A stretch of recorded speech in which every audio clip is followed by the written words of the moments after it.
Hello and welcome to Gin with Gwyn. I'm Oliver Gwyn, and this is where I give you my off-the-cuff and unrehearsed thoughts on all things business.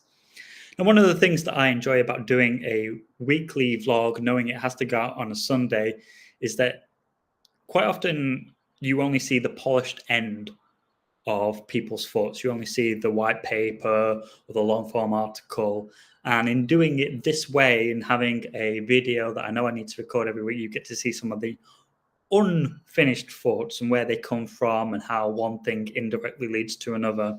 And I think that's always quite interesting for me anyway. It's an interesting process to go through every week, especially this week because I was absolutely furious this week with Tesco delivery, and it prompted some interesting thoughts about frontline staff and aggregator sites.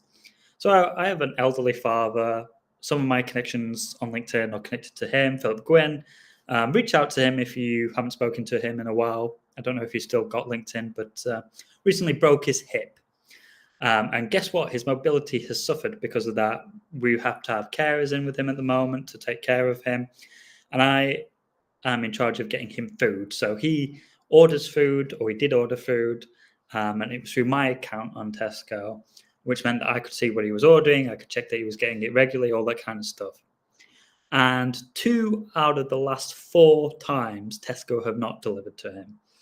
So last time I changed the delivery instructions where I gave them the door code.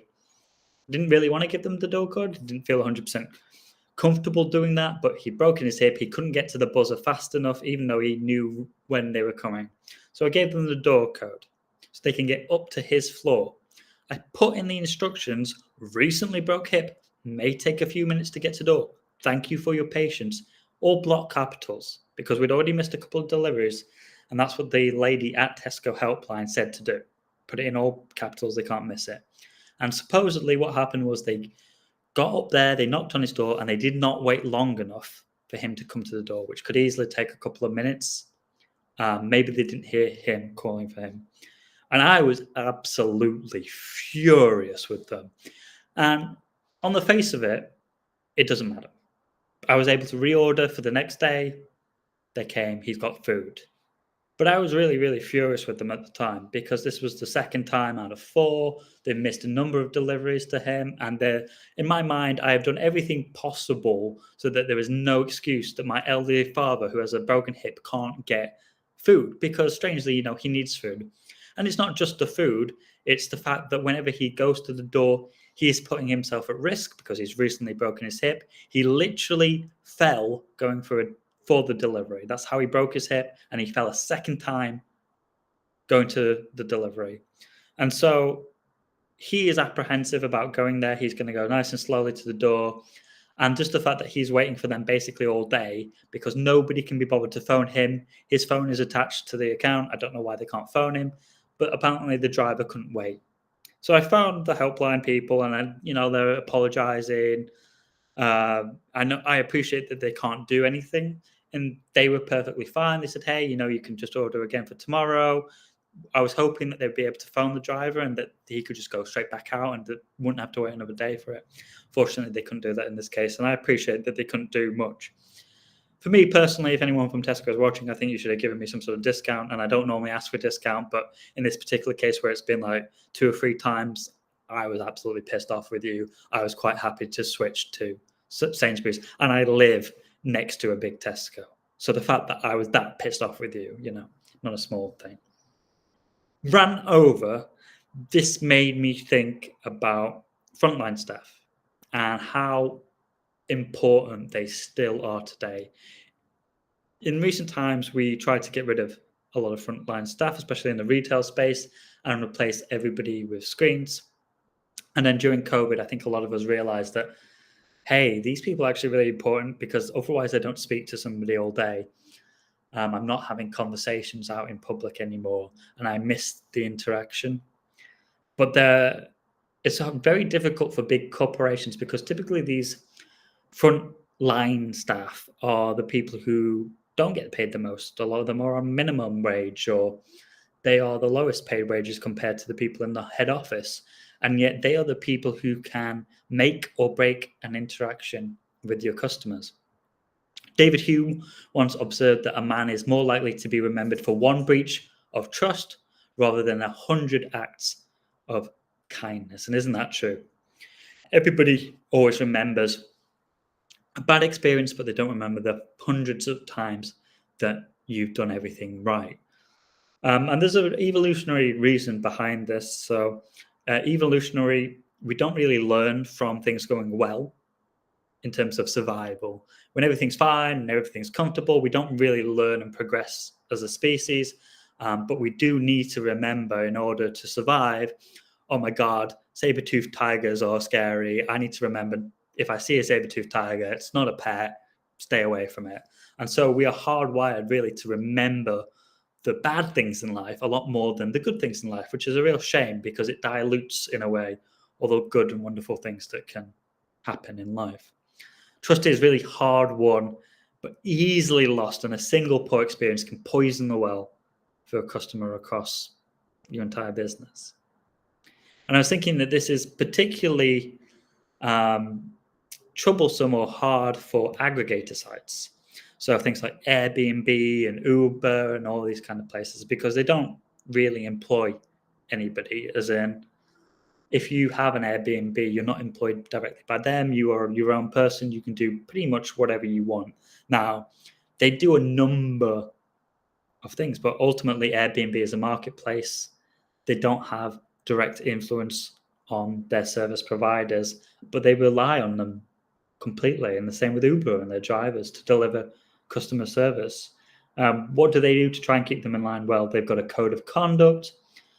They've got a rating system. They've got reviews. They've got algorithmic incentives to enforce quality.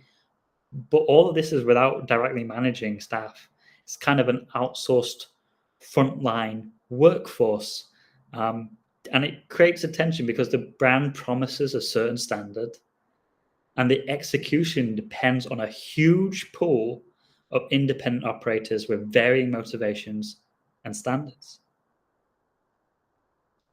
Adam Smith noted that markets depend on mutual sympathy and fair dealing, and a rating system kind of tries to simulate this, but it actually involves a different kind of problem. So it involves a problem where you breed performative friendliness rather than genuine hospitality. And this is something that I see in data quite a lot of times, where you have KPIs, and if they're not really closely aligned to the business, to the behaviors that you want, to the decisions that you need to make as that business, then people will do the things that they need to do to get their bonus, to get their pay rise, to stay in a job, which is completely fine. And I understand. I'm not saying that that's a bad thing, but they might not do the things that will genuinely move the needle. They might be a lot more risk aversive because they have such high KPIs and they're all there in black and white, and that's what they need to do. And so you get less people taking risks, you get less people willing to sort of push that envelope and try something new, because why would you do that when it's not going to be something that you are evaluated on and something. There's also a philosophical question here, which is like, can you have responsibility without authority? Aggregator claims to curate quality, but it doesn't have any full operational control. And the mechanisms that are put in place by a lot of these aggregators, they measure perception more than reality. And so, a driver might refuse an unsafe request, may still get docked in ratings, and, you get punished because there's bad traffic that day if you're an Uber driver, even though that has nothing to do with you necessarily. And yeah, there's standard guidelines for cleanliness of sort of host Airbnbs and all of this kind of stuff, and not talking on the phone if you're an Uber driver. But you can't really enforce these in the same way that you can with an employee who you have full time. And well, I would never want anybody to be fired because I was pissed off. I'm sure the delivery driver at Tesco probably got his ear bitten out a little bit to say, hey, I'd gone through the effort to make sure that my dad could be delivered food, and he couldn't ultimately. And so my thoughts this week really have been around frontline staff and what do you do to ensure that they're good? How do you go about this? How do you track and monitor them? One thing that I think is a good thing and a bad thing is a lot of frontline staff are getting body cameras. So I was in Argos the other day, and the staff there wear body cameras. And I'm sure that it's not worth the money for Argos to review the footage until there is an incident. And I'm pretty sure that makes sense, that they're not going to be looking through and saying, you should have said this instead of saying that, and all of this kind of stuff. I would imagine once you're past maybe your training, they don't look at that footage at all. But it's very useful in the case that they suddenly need that footage to make sure that you've done the right thing. But it's a bit big brotherish, it's a bit, do you not trust your staff to get on with people? It protects them to a degree in the case that a customer's being unfair. But this is Argos. Stakes are not really that high. It seems a bit unnecessary to me compared to other positions in the public where I feel like maybe it's more necessary. I had a friend who was a postman, and they started to tag him and all the post people so they could see how fast they were doing the deliveries and all this kind of stuff. And he was saying, I've worked here for 14 years, do they not trust me at this point? Seems a little bit ridiculous. And I think we're getting to a stage where all of these sort of tracking technologies are becoming a lot easier, and you can store the data, and it's not such a huge expense to store and log that data for maybe a month or 2 months or however long you might need it in case an incident comes up.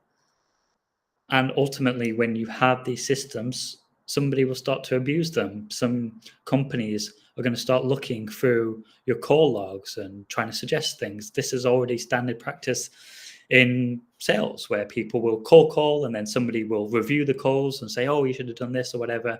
And it's done to improve sales or whatever, but it can also be used to fire you. And so I think frontline staff, they're incredibly important.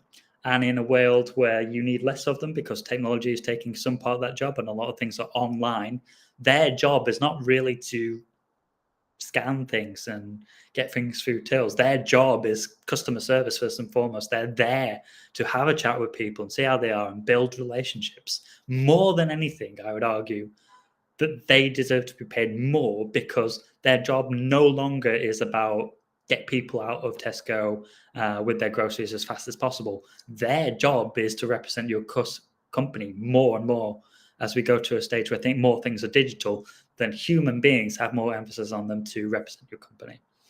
And the other thing I was just thinking is that you have to be incredibly careful with the KPIs that you set and how you track that to make sure that, one, you're still trusting your people to do a good job. Two, that when things do go bad, that there is a clear line so you can investigate these things, hopefully without being in an invasive way or a way that you need to track every single thing that they do all the time. Because I would suspect in some cases the Tesco delivery driver has a quota he has to meet. And by waiting that extra couple of minutes for my dad, maybe he didn't meet his quota. And that might be the reason why I then had, and my dad had, a very bad experience. And so sometimes KPIs and tracking can actually work against what you want to do, which is to build loyalty in customers. And this is probably very true of aggregators who maybe, if you're building a new aggregation business today, it becomes more and more important to understand that your business very much is on the backs of sometimes the worst paid and most desperate people in some cases. If you're an Uber delivery driver, you probably need the money to do that. You're not doing it necessarily voluntarily. They always promote it as I can do as many hours as I want and all that kind of stuff. And I'm sure that applies to some aspect of the people. But I think most of those delivery drivers, they don't necessarily have any other option. They need the money to survive. And so your business very much is on the back of some of the poorest paid people, and you're not employing them. You're not giving them any benefits. You're not helping them out when they're sick necessarily. For a lot of these companies historically, now those things are starting to come into place, and companies are realizing that they just can't have a free workforce with no repercussions and still judge them and force them to do certain things. And so there's been a bit of toing and froing in terms of frontline staff and how important they are and how much you can give and take in that relationship, because ultimately you need them a lot more probably than they need you, because there's always another aggregator, there's always another company out there where they can work. And your reliance on them is very crucial in building relationships with customers. So reward your frontline staff that go the extra mile, that spend the time to get to know people. Maybe they're not the fastest and best performing people, but actually they're the people who really matter, because one bad experience means that customers may never come back. And from a data point of view, what should you do? You should have a platform where people can easily complain, and you should be careful about what you then do. If you have a centralized point of view of your data, that if I complain and your complaints thing is Zendesk, don't send me fucking marketing material because I am pissed off with you and I'm quite likely to unsubscribe at that point. Don't do that. There should be a if-then situation that says if somebody's had a call to the helpline within the last couple of days, then don't send them promotional materials. Maybe you can send them a discount or whatever. That is the most basic use case, I think, for data, but it often doesn't happen because people have data in a lot of silos, especially when it comes to customer service. It often sits separately to marketing. So make sure you have your data in one central place. You can see actions every other day. It can run overnight, and you can figure out, hey, I need to make sure that if somebody is angry with me, I'm not doing this. And if somebody's really happy to me, if they've had a good experience with help, that relationship might still be fragile. So maybe just delay it another week before I send them anything. Relationships can always be improved. It's a lot more expensive to acquire new customers than it is to retain them. So these have been my off-the-cuff thoughts about frontline staff, aggregators, and the relationship between them and your customers. Thanks very much for listening. Have you had a really bad experience with frontline staff that put you off shopping from a customer, shopping from a company ever again? Let me know in the comments down below, and thank you very much for watching.